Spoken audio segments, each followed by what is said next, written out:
This is how we built this Group 4 racing lawnmower, taking it from a rotten chassis sat in a scrapyard to actually out there racing and setting competitive times. This video is going to show you from start to finish of how one of these things is built. Let's get into it. I bought a new project and it's in dire need of some work. This is a 1972 Wheelhorse Raider 14 and we're going to build this into a racing lawnmower, but we'll get to that in a second. Now I bought this thing outrageously cheap and let me show you why. So this may not look like it has any potential to you, but in this I see a very fast Group 4 lawnmower. Now if you've been watching the channel, you'll know I normally race Group 3, but there's a very good reason we bought this, and I'll get to that in a second. So here it is then, a completely bare chassis. So you can see we've got the body panels in with a bit of rust, as well as the main chassis, and that is it. There's nothing else to this. So we've got the main bonnet, which will stay on the new lawnmower. We're gonna have to repair this, where it's gone a little bit rusty. And then if we flip this back, you can see that this rear panel is also pretty crusty. Now a lot of this is just paint and surface rust, so we'll see if we can clean that up in this episode, as well as strip this thing apart and see what the chassis is like underneath. So let's get pulling this thing apart. But first, let me explain how I got hold of this thing. After scouring Facebook Marketplace for a Wheelhorse, I found this one way up north, so made the 3-hour trip to go and find it. It was in the back of a scrapyard, and actually the owner had listed the wrong lawnmower, so I actually went to find the wrong mower to the one I was expecting. So I managed to haggle him down from the £75 he wanted to £50 to buy the chassis, stuck it in the van, and brought it back home. And now we need to see if we can build this thing into something fast. Now there is going to be one crucial ingredient to this. A lot of this to get some of these bolts off. This had sat out in the open for I think at least 20 years, if not more. So some of these bolts are going to be tricky to get off. And that meant it was time for the fun part, to tear this thing down. I've been absolutely dying to do this. So it's time to cover it in WD-40, then get the impact gun and try and get some of these old bolts that sat there for years and years off the back of this thing. As I said, this thing is nearly 50 years old and it was about to see a very different life coming up. So removing the foot plates, then some of this back section. Most of the rear of this mower is actually bolt-on, so it's going to come off. For strength purposes, we're going to have to remove that and then rebuild some of that section, but all of that is to come up in this video. Now I've got to figure out how to get some of these collars off, get the steering column out. We basically want to end up with a raw chassis, so that is these two angle line sections. You can see me removing bolts off now. Then you've got the dashboard, the kind of center console area, and then the overall body panels. The rest is all going. It's all scrap metal. This thing here was all in the way, so I've cut that off and filed it down, and that'll be part of the chassis. I'm going to leave it there for today, but this thing is basically completely bare now. So now it's time to get the mower over to Paul's, where he'd started working on it, building this wooden chassis, so we knew exactly where everything was going to sit, so then we can just connect up the dots. And look at this rear end here. So we've built this to fit on the T-drive to hold the bearings and hold that rear end. Now we just needed to connect it up with the brakes, and then all of this was supported in the right place. Next, we had to do some tidying up on this chassis rails. So we needed to cut this back section off so we could weld the rear end to the chassis correctly. So Paul's just cutting off this front end here. So you actually have to remove this section because the belt, if you're running a vertical engine on one of these Wheelhorses, runs through the chassis. So it wouldn't be able to run past that bar. So now we're replacing it with this 4mm steel here. To then strengthen up the rear of the chassis, because this is going to hold the whole rear end on.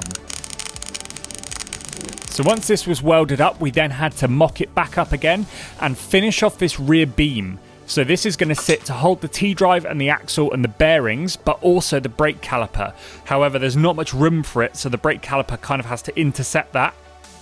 We're going to have a load of box section connecting all of this up, so it's going to be nice and strong, but the brake caliper kind of sits in between it. So that's a nice, neat solution there. And this is once we got it all welded up. So Paul began connecting the rear end up. So here there are a couple of tubes connecting the rear end to the chassis. And I must add that none of this is original. We've taken loads of inspiration from loads of different lawnmowers. Carl Selby's in particular, who's built a very competitive Wheelhorse. So I do recommend you look at loads of these mowers before you start building one. Get along to an event. What I done, I cut the back end off of it last week. Why is that? To move it over? Well, for some reason, the back axle was about 10mm lower on one side. So I cut it all off and welded it back on yesterday. And the next thing I have to show you is this. It's a top hat. We had a local engineer machine this up for us. It was about £300, including the purchase of the pulley. And he machined this up so that it's going to hold this 200mm pulley and reach over the top of the T-drive and carry the belt on the rear end. And we got the new top hat. New top hat, yeah. Look at that. There's a cart hub in there. I think you can see where he's attached the pulley. Now there are a couple of things that Paul and or I haven't built on this mower, and this is the second of them, the front end, which carries the front wheels. These take a lot of trial and error and learning to get right. They also have to be immensely strong. Now Gary Botting, Robert Rowlands and Josh Stiles have been building these for their mowers and other people's, and they offered us for them to build one of their front ends for our mower ready to bolt on for £300, which we thought was a great deal. So snap them up on that, and here it is, ready to go on the mower. And you've been welding bits on this as well? Yeah, this is on there. Yeah, this is what I'm doing on there. So that's for the steering. Yeah, that's what I'm going to do.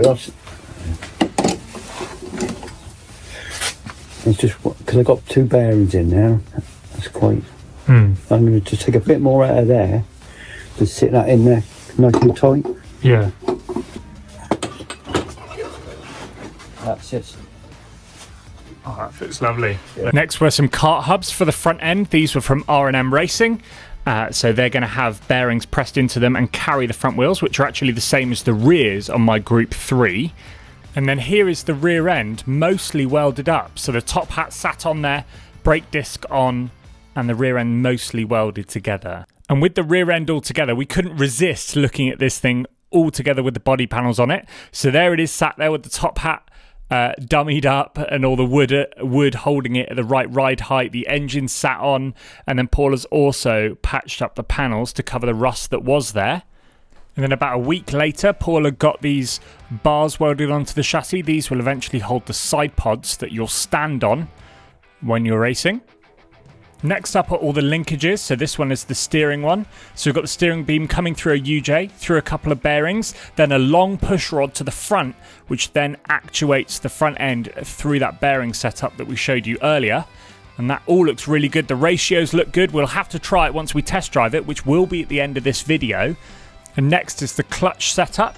So that pedal works through a threaded bar, which then pulls this lever system to then release the belt tension and allow the belt to slip on the engine pulley. So you can see that working there. That's actually off my old Group 3 mower, so there's lots of recycled parts we pulled together here. And towards the end of the video, I'll go through what all of this cost to put together.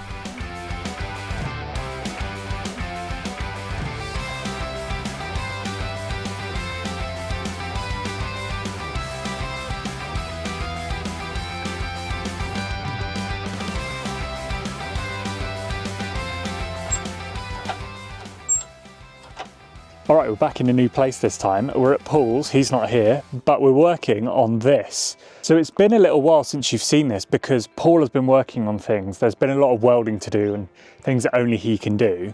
And so I can update you on all of the stuff that you haven't seen. So the last thing we saw on this was that the front end has been fitted.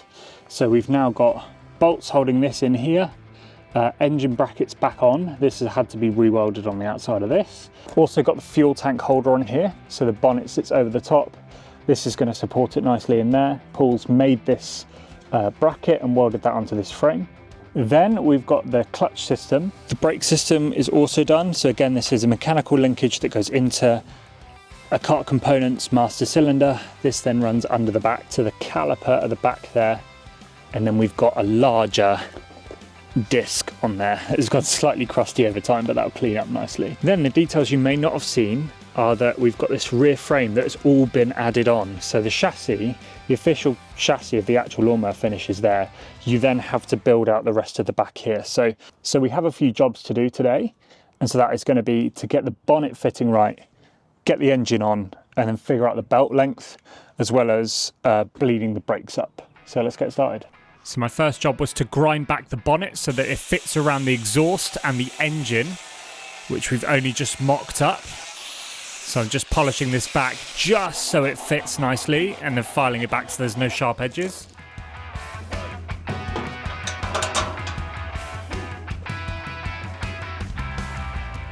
So next thing with that working is to get the engine on. So this is a 413cc from Loncin. I bought this from the BLMRA for £440. This particular one has already done a 12 out on our Group 3. So it's going to go on the Group 4 and get run there. There's an issue here, but when you pull back the cover, that hits. So we've got to figure that out. Look at this neat thing as well. Ignore the dogs. Once we put that in here, Paul has cut out an oval hole such that that fits on there. That's really neat. Right, we're back for another day on the Group 4. We've got a few things to update you on, but we should hopefully make some great progress today. I'm really excited about the stuff we've got to do. We've finally got everything we need to get started on a few things. So the main focus of the day is going to be on this rear end, getting all of this sorted and more finalised anyway, and getting the seat and mudguard on, as well as we have some steering bits to do with the steering wheel. We're going to get that engine off. We're actually going to change which engine. It's exactly the same model, but just a different one. We all have got a few of them, so deciding which one goes on here. And then, as welding is kind of a one-man job for Paul to do, I'm going to work on the electronics. So we're going to have a battery cut-off, solenoid to control that, and then all the electric start stuff basically for the Loncin. So all of that needs wiring up. And then obviously for endurance racing, you have lights and other things that all go off the same system. So we're going to get that done. A few updates since last time. We've got a belt on here now. So this belt goes under here to a pulley on the engine, comes back here. We've then got this clutch system. So there's like an idler pulley here that keeps the tension on. There's a trampoline spring holding that on. And then we've got finalised the belt size that Paul's done since we last saw this. And then the pedal at the front. Does this work? Yeah. Sweet. Actuates that. So that loosens the belt. Clutch down, clutch up, sorts it out. There we go. That looks really good. And it's all adjustable. So like this is adjustable, that's adjustable. Yeah. Yeah, nice. I think that's important there, because we can adjust that smaller. If the belt stretches, because we don't know how much it stretches, do we? No. Oh, and then we've also got to bleed the brakes, so we're going to do that as well. Oh, so all of the electrics are tucked up in here, like behind it? Yeah. And that's, lovely. That'll be a plate that's just screwed onto there. Right, I'm going to mark this out, see where this lives on here.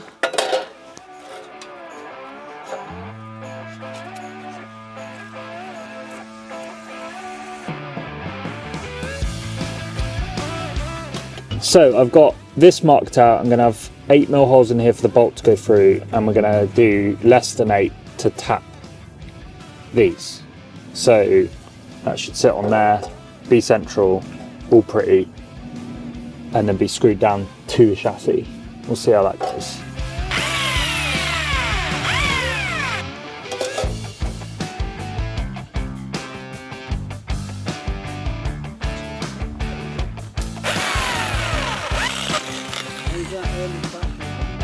That's lovely.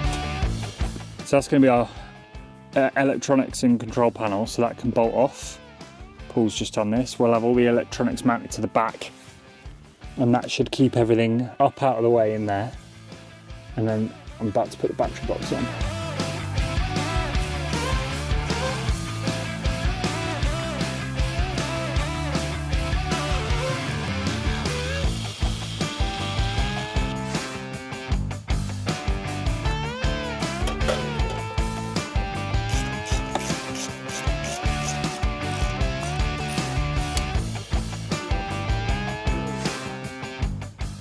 So this is going to be our dash panel.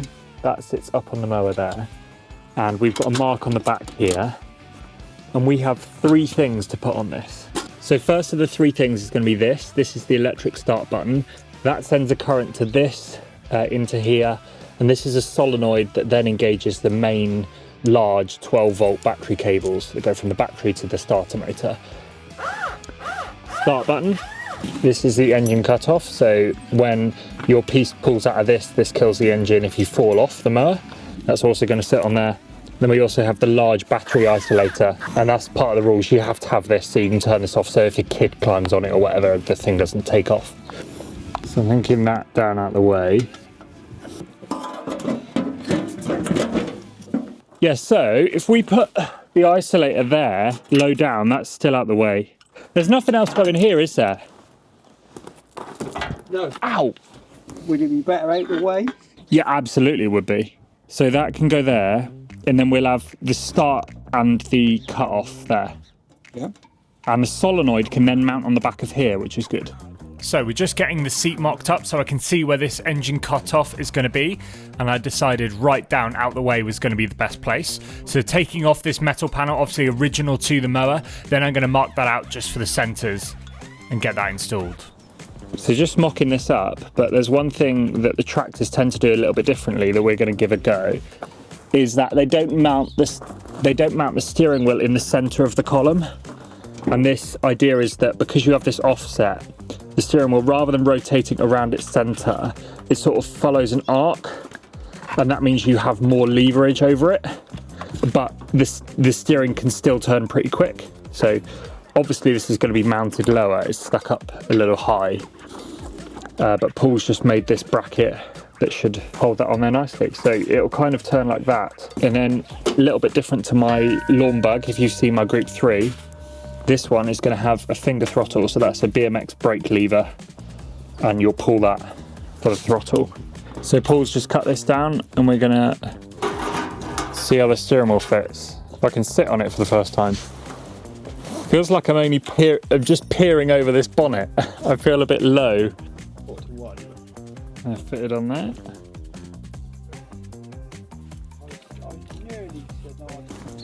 Right, so we've got this battery box set up. It's all lined with some rubber, so it'll keep the battery safe.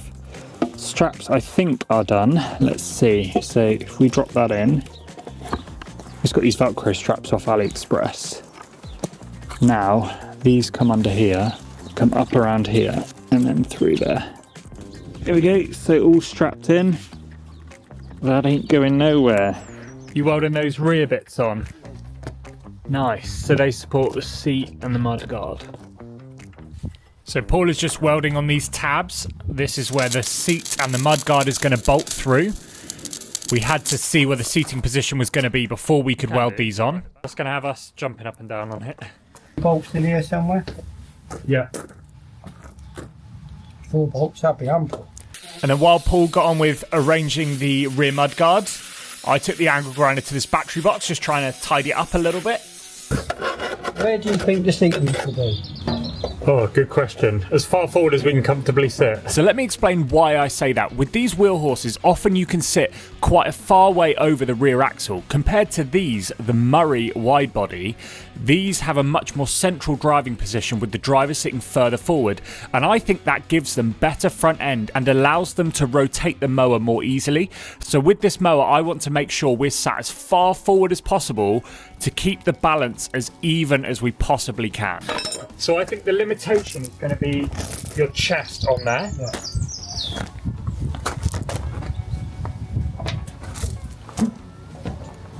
Can I slide?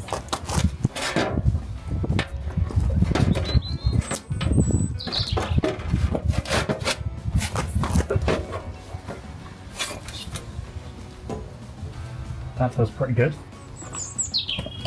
There, let me go up. Could we shuffle all of this forward? Yeah.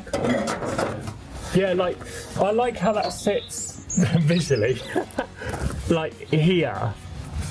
Yeah, you probably want that back. You want to? Yeah.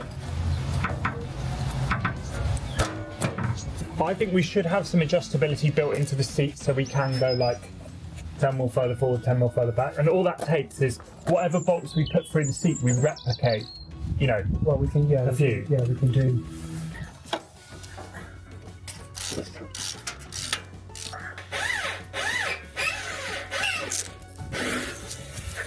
There we go, that's on there.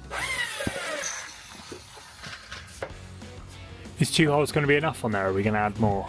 I was going to, yeah, I think we're going to put it front in. Yeah. Got that seat mounted. That's going to live on there like that. That's it. That should come level with the bottom of them rails. That's it. Like that? I was going to put them on that way up. I'm going to put them on like that. Sure. Nice curve edge at the top.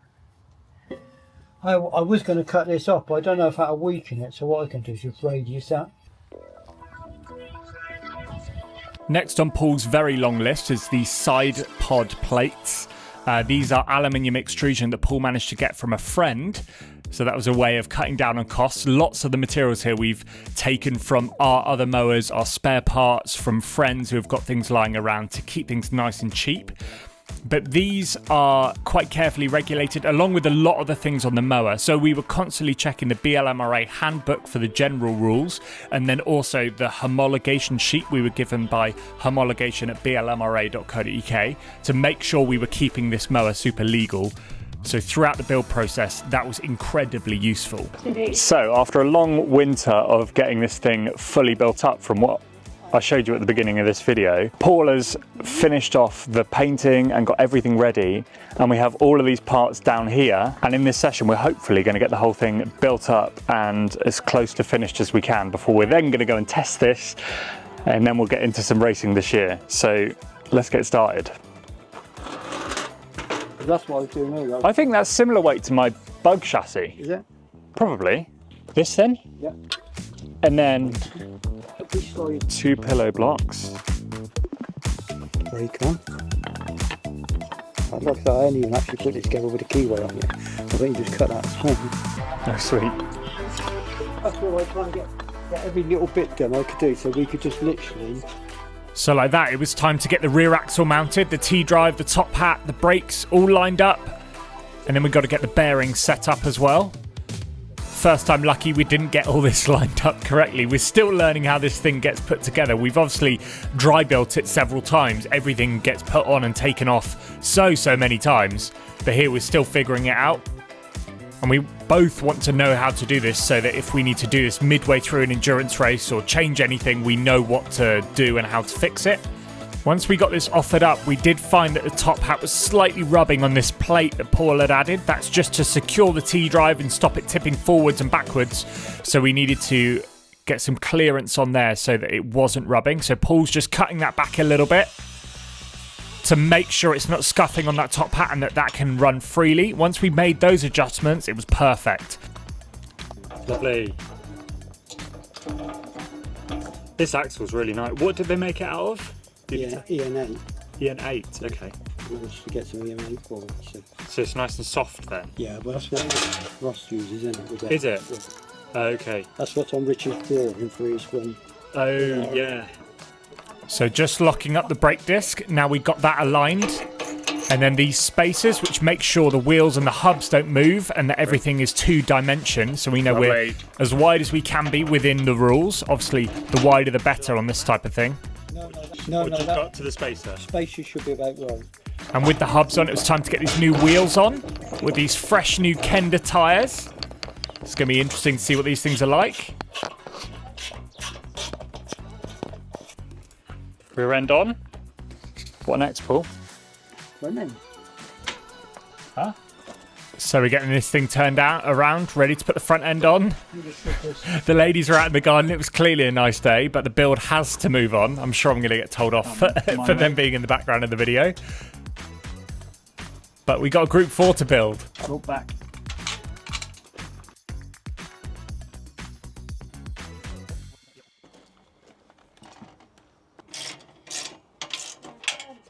So steering in next, how does this work? Well, that bolts onto 2 of them. Yeah. I don't know which 2 it is now because it's got a selection, but you'll find out because that goes onto the out bracket there. And then this comes up through. Do we need the dashboard yet? No, well, that goes on in a minute. Put that on now. That looks right. It's got quite a lot of adjustment in it, which is good. So we're now onto the steering. This comprises of 2 shafts here with a universal joint in the middle and then 2 pillow blocks supporting it, but something about that didn't look right. We're just checking everything over. We now got to get the dashboard on, which also has a hole for the steering column, just to make sure everything is lined up. Okay, I thought something was wrong. Let me go. I might need to go with the ratchet and undo them then. So again, we're back figuring out our own system. You sure, Paul? Yeah, that angle's too much. Yeah, it's got to come onto this front one. And once we got that sorted, it was time to see the new steering wheel. Look at that on there. Nice big radius, so we're going to have loads of leverage over the front wheels, which you definitely need. Then my shiny new battery box, all painted up, ready to go on. And we're going to get that strapped down. And now it's time for me to sort out all of the electrics. And Paul was just offering up the rear section. You may notice the colours don't all match here, but that paint is just what we had lying around to seal up the metal, so we can then wrap it the same as the others. Is that gold gold? Is that green? It's going to go that wrap colour. The gold's just It's just some paint I had just to try and get it wrapped to stick on. So I thought, that's enough, I've done it now. That's all it's back to swallow. I want the teeth out. Yeah. And then I do the Stop anyone running into the back of her. It's only 220 wide. Well, let me get a shot of that all together. Oh yeah, put the seat on. Don't film me because I don't know how to put it on. Thank you to Kenny for giving us this. I've got 4 of them. Look at that. Sweet. And then this is part of the rules. You have to add this. It's like rear protection. So they mandate a certain height that it has to be, that the top of the back of your seat is. So Paul's added that. So I've got the electrics sorted. So we've got the battery here, main power cable that goes up under here, then goes into the battery cutoff, which is there, into the solenoid. And then that comes down here to this, which will go on the starter motor. And then we've got the cutoff and the button up here, which goes through this blue wire.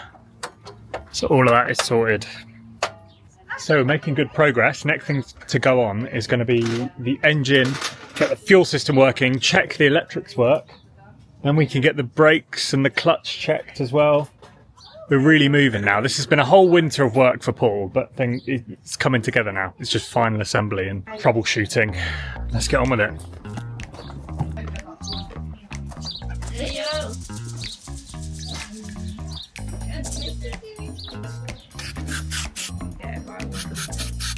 There's a load of dust in here, just where it's been sat around. Yeah, so just no point putting all that through the engine if we don't have to. No. Carbon. Do you know if this is tilted back or forward? Still forward. So we'll put it in the middle there, yeah? Yeah, that was my plan.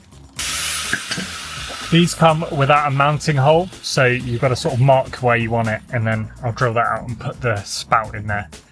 New fuel tank. Right, that on there. So once we found out where the spout needed to go, another one of those AliExpress straps on there.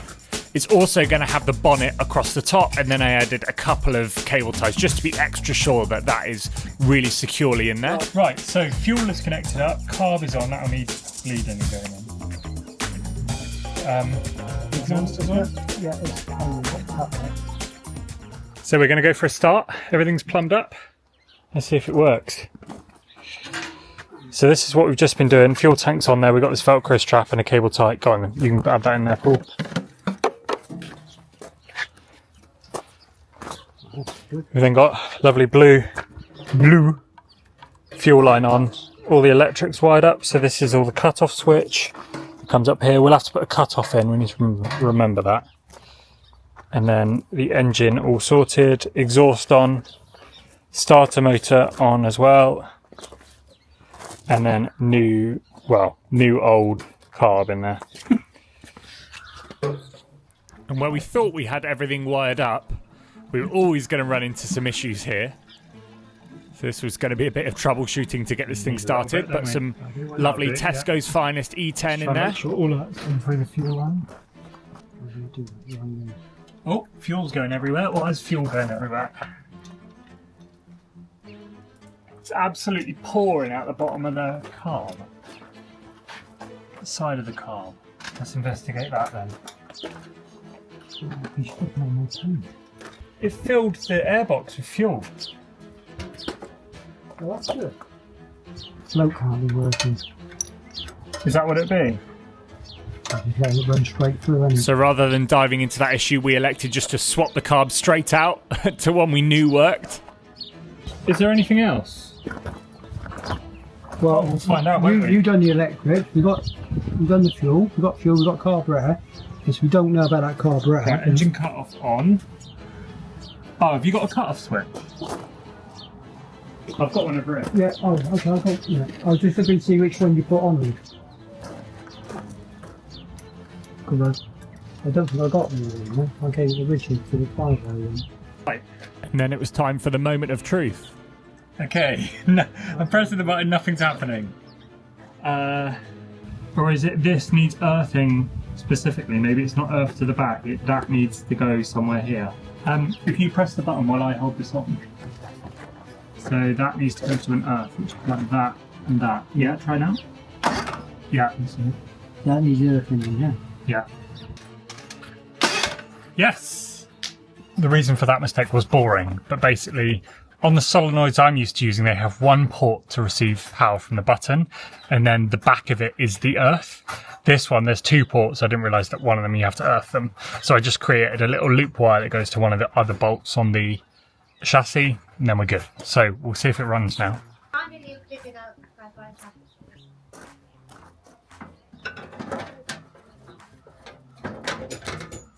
Alright. So we got it started, but immediately had an issue. What is all that smoke about?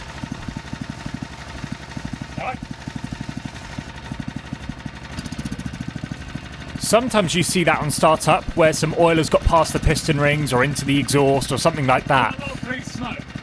But normally it clears up. So we were a bit worried about the engine here. Yeah. We think the smoke is because it's been moved about a lot. It's been in the van and whatever. We'll see if that clears up.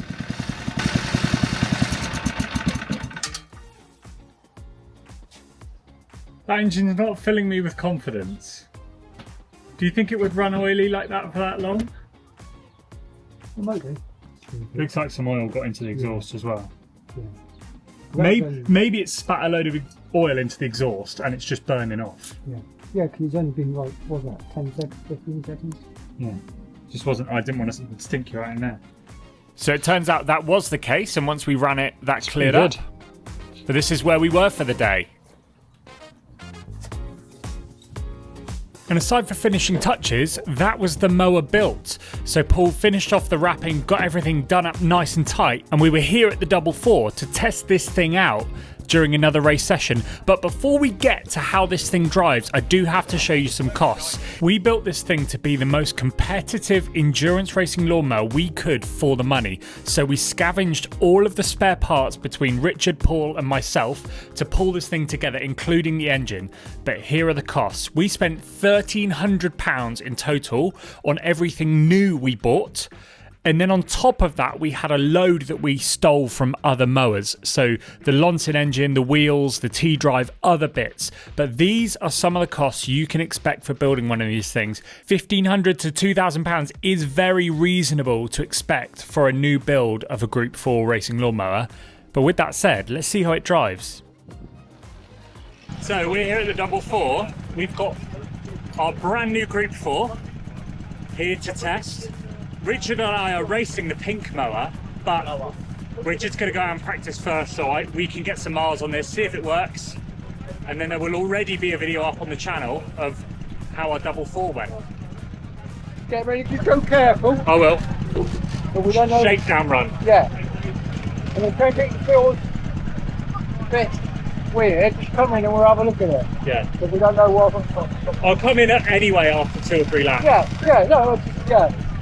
And I was very excited to see how this thing would drive for the first time. This was the perfect setting, the double 4, an 8-hour endurance race. There is a video up on the channel already, but this was going to be a nice long track, nice and smooth because it was the beginning of the weekend.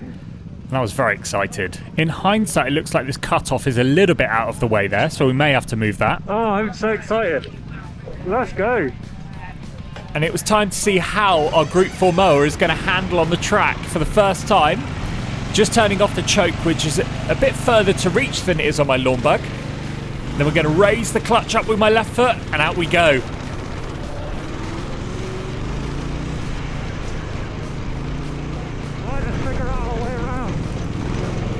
So with the track being so fresh, it can be a bit tricky to figure out your way around. Throttle flat out for the first time, coming up the hill, and then navigating our way around these blocks with a couple of mowers to follow, which is quite nice. But it wasn't going to be long until we had our first issue, and this one turned out to be a rookie mistake.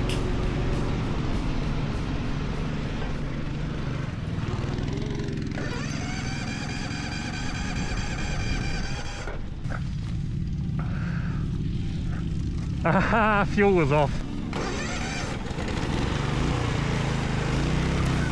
But those issues are to be expected. This was just a shakedown to see what this mower was going to be like, where the issues were going to be. And also learning this track down through this dip. It was a really, really good track at the start of the weekend anyway. If you watch my video, you'll see that it gets much worse. Heading down this back straight, still just getting used to this hand throttle at the time. And then on the brakes, as I get on the brakes, it just pushes on slightly. The throttle didn't quite return fully. And also I'm not used to this ground and or the tyres as well. And as we come down this back straight, we're about to have our second issue. As I get on the brakes turning into this corner, there's a very familiar noise. And when the revs rise like that, there's only one thing that's happened.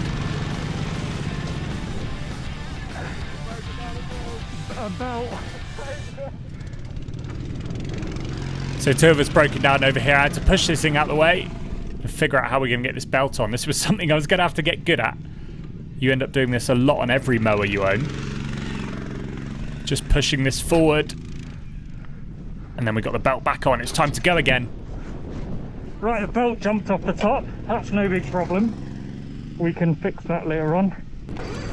So it's time to get back out on track. I still hadn't had enough laps to really get familiar with this mower.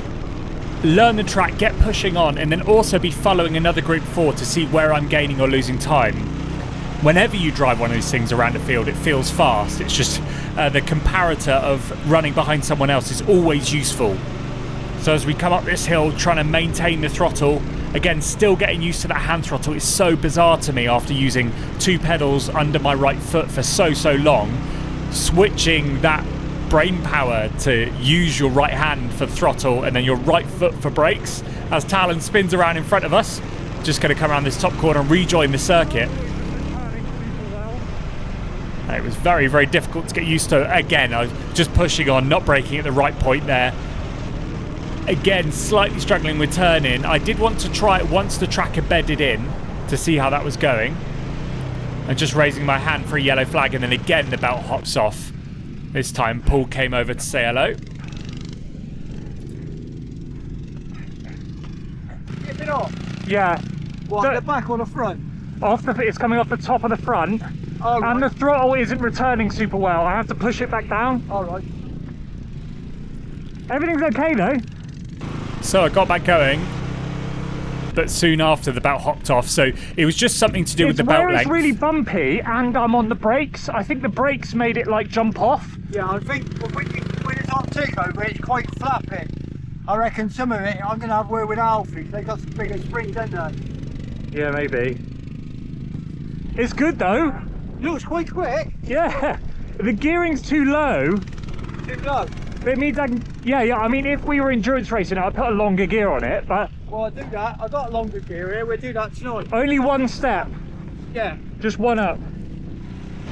So after trying that out, whilst we were racing, Paul went and put a stronger spring on, thanks to Dan Mackinnon, and it was time for Paul to have his first go in the evening. We were relaxing after our long, hard-fought 4-hour race. On the front. You see Richard's got his beer out. It was well earned, let me tell you that. And after so many hours in the shed, cutting, welding, figuring things out, chopping them off, refitting them, it was time for Paul to have a go on this brand new Wheelhorse Group 4. And I just wanted to say a big thank you to Paul for all of that work. Neither Richard or I could have built this thing on our own without having someone like Paul who's so good at building these things, welding, putting everything together, cutting it apart and welding it again. So thanks so much to him for building this, and I'm very excited to go racing with it. Now, there is still one question, is how does the pace stack up on this mower? So the next morning, we got everything back together once I knew the track a little bit after a few hours of racing it. And it was time to see how we stacked up in the qualifying session against everyone else. So after 4 hours of learning this track, I knew where it was going. The next day in practice, we had a chance to see how our pace stacked up. So Paul told me, rather than a shakedown like yesterday, go push it and see what you can do, and you don't have to ask me twice. And this mower was so much more comfortable than the lawn bug I've been hanging onto for 4 hours the day before. You can really push it through some of these corners. You don't have to lift, you can carry more momentum. Yes, through some of it, it does still get up on two wheels through this section where there's a bit more grip. You can see it bites slightly and I'm still having to adjust to that. But it is a whole lot more comfy. But obviously the braking points are different, the throttle control was a bit difficult, and there was an issue I was finding. The throttle's not returning again.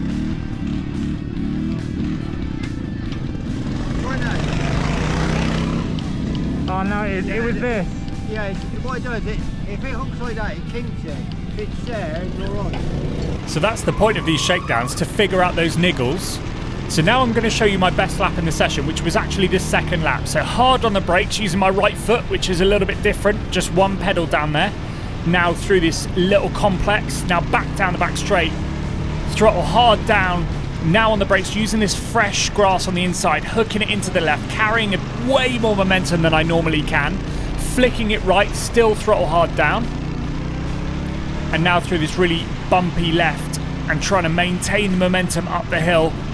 The mower does want to start to dig in ever so slightly in the grippy corners. There again it does. Now through this dip, back on the throttle, tipping it into the left, and now back over the line. Now I didn't think that was an amazing lap, but overall that would have put us 9th on the grid, a 41.7. 9th on the grid in a grid of 24 mowers at an actual endurance race. Not bad. But it was just after that everything went wrong. I was avoiding a yellow flag, tip it into the left, and I noticed something weird with the steering. I did want to do a loop to make sure I get a good run with no one in front of me for a qualifying lap. As I did that, I turned it right and noticed that the steering wasn't following. So here we've got a problem, and now I had to limp this thing back. I could see the steering was slightly working, but not fully. I tried to get back to our pits, but ended up in Alfie's as he comes over to help me out. I don't know what was going on there. Then as we tipped it up, Turn it. Turn it. It's in here. In here. Have you got inside that tube, yeah? so it was that front section where a weld had snapped just over the bumps. No problem. We'll get that fixed and back racing for the next video. Make sure to subscribe. Please do leave a like and a comment, and I'll see you in the next one.